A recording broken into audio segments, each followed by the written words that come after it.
కానీ మీరు చూడండి, శాస్త్రాలను చదివి దాంట్లో ఉండే మర్మాలను తెలుసుకొని దాన్ని ఆచరించటము అని అంటే కష్టం. కానీ అదే ధర్మాన్ని ఎవరైనా మనకి చూపిస్తే ఆచరించి అటువంటి వ్యక్తిని ఫాలో అవ్వటం అనేది చాలా సులభం అవుతుంది.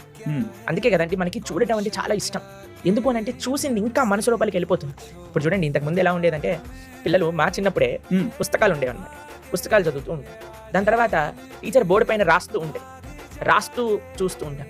మేము 9th 10th వచ్చేసరికి ఏమైందో తెలుసండి, క్లాస్ రూమ్లలో బోర్డులన్నీ తీసేశారు. తీసేసి ఏంటి అంటే ఒక వర్చువల్ బోర్డు ఉంటుంది అనమాట. దాంట్లో అన్ని లెసన్స్ అన్ని కూడా కనిపిస్తూ ఉంటాయి అనమాట. మూవీస్ చూపిస్తూ ఉంటారు. ఆ విధంగా చదివిపించడం ప్రారంభం చేశారనమాట. ఇంటరాక్టివ్ లెర్నింగ్ అని అంటారు అనమాట. ఎంత మనకి కనిపిస్తూ ఉంటే అంత ఈజీగా మనం గ్రాస్ప్ చేసేసుకోగలం అనమాట. కాబట్టి శాస్త్రములో ఉండే మర్మములన్నీ, శాస్త్రముల నుండే ధార్మికమైన సిద్ధాంతములన్నిటినీ కూడా రాముడు స్వయంగా ఆచరించి మానవుడికి ఒక ఆదర్శమైన వ్యక్తిగా ఆయన నిలిచారు. అందుకు రామచంద్రమూర్తిని మర్యాదా పురుషోత్తముడు అని అంటారు. ఎవరికి, ఎందుకు మానవుడు అంటున్నాం? ఎందుకంటే మానవుడికి ధర్మమేంటో నేర్పించడానికి వచ్చినవాడు కాబట్టి. సామాన్యమైన మనిషి రాముడు కాదు, సాక్షాత్తుగా భగవంతుడే.